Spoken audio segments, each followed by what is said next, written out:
Amazina yacu y'uyu munsi reka tuyahere ku izina Liliane. Liliane ni izina rihabwa umwana w'umukobwa, aho rifite inkomoko mu Kilatini rikaba risobanura ururabo rwo mu bwoko bwa lizi, aho rero iyo uryise umwana wawe uba ushatse kuvuga yuko ari umukobwa mwiza kandi ufite ubwiza karemano. Bamwe rero bandika Liliane nka Liliane, abandi bakandika Liliane ya na ebyiri, abandi bakandika Liliane ya ra ebyiri, ndetse n'ukundi kwinshi gutandukanye. Liliane ni umukobwa ubushabutse mu mico ye, ukunda kugaragaza itandukaniro hagati ye n'abandi, kandi uzi gukora ibikorwa byihariye maze bikareshya abamureba. Ni umuntu ukundwa n'abagabo ndetse n'abagore bose icyarimwe, aho ibyo ngibyo biterwa n'ukuntu amenyera ahantu vuba, kandi akaba ari umuntu uzi kumenyerana n'abantu mu buryo bworoshye cyane. Ibintu byose Liliane akoze abishyiramo imbaraga cyane kugira ngo abantu baze kubyitaho, kandi bitaza kuba ari ibintu bisebetse cyangwa se bigaragara nabi. Liliane aba ari umukobwa uzi gufata ibyemezo, kandi ikintu yiyemeje gukora byanze bikunze birangira kigezeho. Rimwe na rimwe ashobora kuba umunyamahane iyo hari ibitagenda, ariko ubundi yari ibisanzwe. Rwose Liliane abaganira nta kibazo na kimwe gihari. Kwizera abantu 100% kuri we ni ibidashoboka, abizi yuko buri gihe hari ibintu atazi ku bantu, kandi umuntu wese Liliane abizi yuko atari uwo kwizerwa. Amahoro n'umutekano byabishyira imbere cyane, ku buryo icyo waba uri cyo cyose mu gihe cyose ushatse kumuzanaho akarengane adashobora kubyihanganira. Liliane rimwe na rimwe ashobora kugaragara nk'utishimiye ibyo abandi bagezeho, ariko nanone ni ukubera yuko bayifuza gutera imbere muri we. Mu gihe cyose inkuru nziza yibwiwe abanza kuyitekerezaho, ubundi akibaza ati ese uyu muntu ni iki yandushije, kuki atari ngiye biriya byabayeho. Liliane aba ari umuntu ukunda inshuti ze ndetse n'abantu bose bamuri hafi, ku buryo mu gihe cyose afite ikintu ntacyo wamuburana. Iyo akiri umwana aba akunze kuba ari wa mwana wiyenza, udashyirwa hasi, kandi akunda kwishimira abandi bana, aho rero ababyeyi baba bagomba kumufasha, barangiza bakamwigisha gusaranganya n'abandi ndetse no kwicungira ibintu bye neza kugira ngo atazakura afite imico mibi. Mu bijyanye n'urukundo, Liliane aba yifuza gukundana n'umuntu uzwi mu gace arimo, yaba ari umuhanzi, yaba ari icyamamare, cyangwa se umusore ukundwa n'abakobwa cyane. Liliane rero kubera kwiyumva nk'umuntu udasanzwe, ni nayo mpamvu iyo bigeze mu rukundo aba yifuza umuntu udasanzwe. Iyo mugeze mu rukundo rero bikaba bigusaba gushyiramo imbaraga nyinshi cyane, dore ko isaha n'isaha Liliane aba yabivamo cyane, noneho mu gihe mutashakanyeho ni nk'ako kanya. Ku rundi ruhande ariko iyo Liliane yagukunze ntacyo atagukorera kugira ngo ibyanyu bibashe kuba byiza. Imwe mu mirimo itandukanye Liliane ashobora gukora harimo kumurika imideri, ibijyanye n'ubugeni, gutunganya abantu mu bijyanye n'ubwiza, ubucuruzi hamwe no kwamamaza.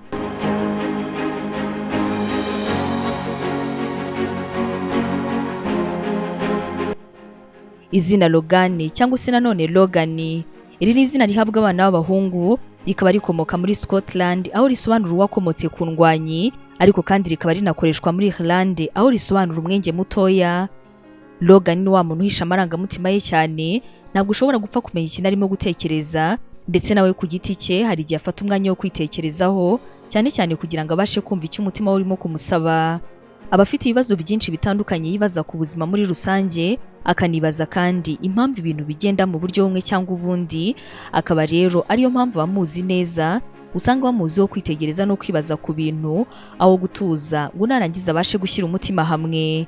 LOGAN ni wa musore ku rundi ruhande uba udashaka kugaragaza ibibazo afite, kuko aba yumva yuko abantu bazamusuzugura cyangwa se bakaba bamuseka. Ibyo ngibyo rero bikaba ari byo bikunze gutuma yirwanirira, maze ikintu cyose ashaka kugeraho bikarangira akunze kukigezaho. Yewe nubwo yabona yuko kubona ubufasha ari ibintu byamworohera, usanga buri gihe arwana kugira ngo abashe kugera ku kintu yifuza.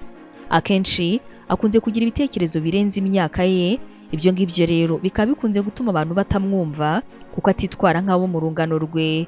Ibyo ngibyo rero bikaba byo bikunze gutuma usanga yumvikana n'abantu bakuru, akaba ari nazo nshuti urebye uyu musore akunze kugira.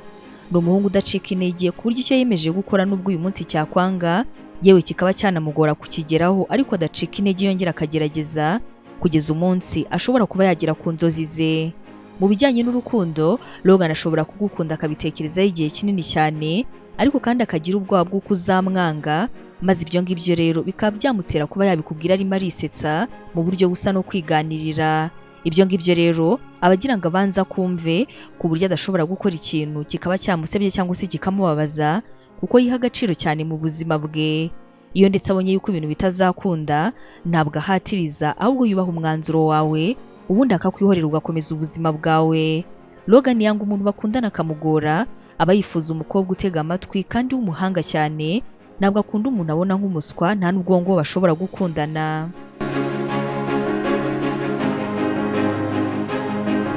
Izina Sonia. Sonia ni izina rifite inkomoko mu rurimi rw'Ikigereki, rikaba rihabwa abana b'abakobwa, aho rikunze gukoreshwa cyane mu gihugu cyo muri Aziya ndetse no mu gihugu cy'Uburusiya, rikaba risobanura ubwenge.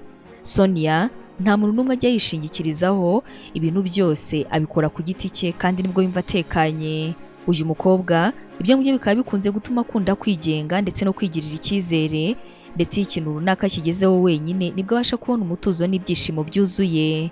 Sonia ni umukobwa yita ku bintu byose kandi akamenya kuvugisha abantu mu byiciro byabo. Waba uri umuntu witonze nabwo akabasha kukuvugisha, waba uri umukire cyangwa se umukene rwose bikamworohera. Ntabwo akunda kumva ibitekerezo by'abandi, aba yumva yuko yihagije, kandi uyu mukobwa aterwa ishema no kugira ibyo ageraho nta muntu n'umwe wimufashijemo. Ashobora gushidikanya ndetse yewe ntaniyizere, ariko akagerageza kubihisha kandi agakomeza kurwana kugeza ageze ku ntego yiyemeje kugeraho. Ni umuntu wishimira gukundwa ndetse no gukora ibintu bituma abantu bamukunda, akaba yanga kuba yumva ari ahantu ariko adakunzwe, aribyo ngibyo bikunze gutuma ahantu hose ari akora uko ashoboye kugira ngo abantu bose bamwishimire. Kuba inshuti ye ni byiza, kuko igihe cyose umukeneye akugoboka kandi atazuyaje. Aba ari umuntu uzi kuvuga amagambo atanga ihumure, ariko kandi agatoranya inshuti nubwo abantu bose ku giti cye aba ashobora kubavugisha byoroshye cyane.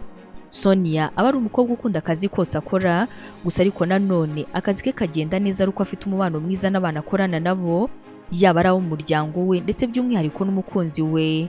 Iyo akiri umwana, Sonia agira ubwigunge cyane kandi ntabwo ajya apfa kuvuga uko yiyumva, akaba rero ariyo mpamvu aba akwiriye kuganirizwa n'ababyeyi. Uyu mukobwa ni umwizerwa kandi akaba agira ibitekerezo byiza, dore ko atangira gutekereza ku buzima bw'ahazaza akiri umwana cyane, yewe akanahangayikishwa n'ibibazo by'ubuzima, mu gihe abandi bana bo baba bagitekereza ku bintu bidakomeye. Mu bijyanye n'urukundo, Sonia yarakunda cyane kandi aba yifuza umuntu ugira ibanga. Ntabwo akunda abahungu bagira amagambo menshi kuko yumva bazajya bavuga n'ibidakwiriye. Akunda ibintu bidasanzwe, ku buryo yumva yuko niba ubusanzwe abahungu aribo batanga impano mu rukundo, ahubwo kuri iyi nshuro ariwe uzazitanga. Ni umukobwa ugira ibanga cyane kandi w'indahemuka ku rwego rwo hejuru, bikaba byiza cyane rero iyo ahuye n'umuhungu wa nyawe. Kuvugavuga niryo kosa rikomeye ushobora gupfa n'uyu mukobwa.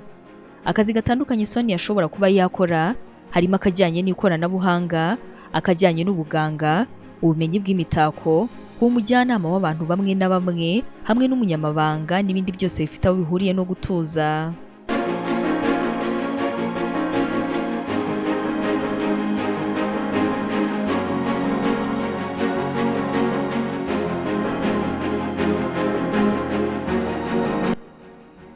Izina Jackson. Jackson ni izina rihabwa abana b'abahungu, rikaba rikomoka mu Kigereki aho risobanura umuhungu wa Jacques. Jacques ryo risobanura umusimbura. Ubwo iri zina rero rikaba risobanura umwana w'umusimbura. Jackson ni umuntu mwiza muri we, uzi kugwa neza cyane kandi ufite impano yo kureshya abantu, ku buryo ikintu yifuza cyoroha cyane kuba wakimukorera, nubwo muri wowe ushobora kuba utabyifuza. Ibintu Jackson agiyemo biramuhira kubera imvugo yoroheje kandi no kubera ukuntu azi guca bugufi ku buryo byagorana cyane kugira serivisi wamwima. Nubwo we byaba bitamuvuye ku mutima, ikintu cyose Jackson akeneye biragoye yuko yakibura, kuko akwiyereka uko uteye kandi bijyanye neza n'ibyo wifuza kubona. Nubwo ari umuntu ushobora kudakorera neza ibintu ku gihe, ariko byatinda cyangwa se byakwihuta, ibintu byose Jackson yapanze birangira bikoze.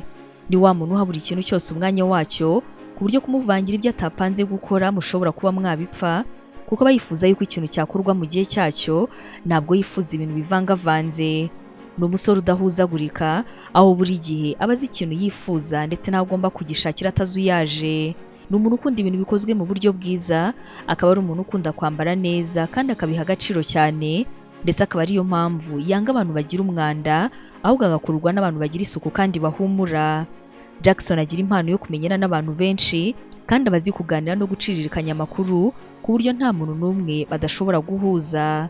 Iyo abashije kugira inshuti, Jackson bararambana kuko ari umuntu uzi guha agaciro kandi akamenya icyo buri wese amumariye ndetse n'icyo kumutakaza bisobanuye. Ni umuntu ugira amarangamutima vuba kandi akihuta cyane mu kurakara, ku buryo mu kanya gatoya ushobora kuba ari umuzi yishimye, ariko kubera akantu gatoya aka kanya akaba arakurakariye. Ni umuhanga cyane kandi uzi kwitegereza, kandi akaba ari umuntu udacika intege, ikintu cyose yiyemeje gukora nubwo cyagorana rwose birangira gikoze. Mu bijyanye n'urukundo, Jackson ni umuntu ukunda abakobwa benshi, biragoye yuko yagufataho umwanzuro uri umwe wenyine maze urukundo rwanyu ntazakubabaze. Nubwo ari gutyo ariko nyamara arakunda cyane kandi bimuvuye ku mutima, akanga guhemuka kandi bikanamubabaza cyane, akaba ariyo mpamvu ashobora guhora asaba imbabazi uwo akunda kubera yuko aba atifuza kuba yamubabaza. Jackson kandi abazi impamvu ashaka umuntu runaka mu rukundo, ntabwo ajya apfa kwishora mu bintu atari kubarira.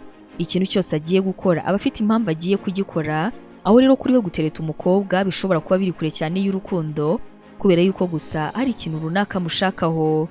Imwe mu mirimo itandukanye Jackson ashobora kuba yakora harimo itangazamakuru, kuko azi neza cyane guhanahana amakuru, imirimo itandukanye ijyanye na politike, kwamamaza, ibijyanye n'amakinamico hamwe n'ubucuruzi.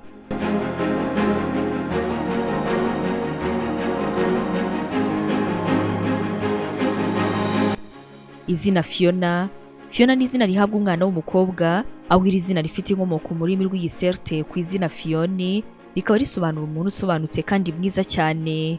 Fiona aho ava akagera usanga ari umukobwa mwiza, umukobwa ufite uburanga bugaragarira amaso, kandi aba ari umuntu ufite imico myiza ku buryo bigorana kubona umuntu yahemukiye. Ni umukobwa w'umunyampuhwe cyane ku buryo umuntu ashobora kugira ikibazo maze kikababaza Fiona nk'aho ari we cyabayeho. Iyo ufite ikibazo rero cyangwa se wagize ibyago, uyu mukobwa kuba hafi cyane ukabona yuko rwose mwifatanyije muri buri kimwe. Ni umuntu utuje, utagira akavuyo, ariko kandi utajya upfana ijambo. Ikintu cyose agutekereza arakikubwira, kandi akagerageza kukikubwira mu buryo butari buze kuza kugukomeretsa, ariko byanze bikunze birangira kikubwiye. Uyu ni umukobwa ukundwa n'abantu cyane, abantu bose baba bifuza kuba inshuti ye, kuko ari umukobwa werekana umutuzo imbere y'abandi, kandi akagerageza uko ashoboye kugira ngo umuntu wese abashe kwishima. Nubwo Fiona aba akeye, ntabwo akunda kwambara ibintu bihenze cyane cyangwa se ibintu bituma abantu bamurangarira, kuko imico ye yonyine imukururira abantu benshi cyane kandi bahagije. Amabara apika cyane, gushagarwa n'abantu, nubwo kenshi ubona yuko nta runamwe yabihungira, ariko muri we ntabwo ari byo aba yifuza. Fiona akunda akazi ke cyane, kandi no mu ishuri aba yumva yahora ari we wa mbere. Kuba yitwa Fiona rero bikaba bimuha icyizere cyo gukora neza ndetse no kwisobanura adategwa mu mvugo, kandi agahora yifuza yuko buri wese yamwumva akamwubaha nk'uko nawe aba yabikoze. Ni umukobwa udahisha amarangamutima ye, dore ko iyo arakaye rwose byose ubibona, yewe niyo yishimye nabyo agahita abigaragaza. Mu bijyanye n'urukundo, Fiona aritanga cyane, dore ko iyo ari mu rukundo akora ibikorwa byerekana yuko agukunda, maze amagambo akaba makeya. Aba yifuza yuko n'umukunzi we yakabaye ari umuntu mwiza ku mutima, kandi akaba ari umuntu ugira impuhwe. Iyo ugiye gutereta Fiona, kimwe mu bintu bya mbere abanza kwigaho ni ukureba niba ugira ubumuntu, aho iyo asanze utagira ubumuntu rwose nta kintu na kimwe mwavugana. Ni umukobwa utihanganira amakosa mu rukundo, abatekereza yuko niba mugiye gukundana ari ikintu nawe ubwawe waratekerejeho, atari ibintu byakugwiririye. Iyo umuciye inyuma bwo, iyo mudatandukanya ako kanya, biba ari ibintu bizamugumamo iteka, ku buryo icyiza rero niba ugiye gukundana n'uyu mukobwa ari ukwita cyane ku bintu nk'ibyo. Ngayo rero amazina atandukanye twari twabahitiyemo none, muraza kutwandikira mwese mutubwire n'andi mwifuza yuko twazabasobanurira.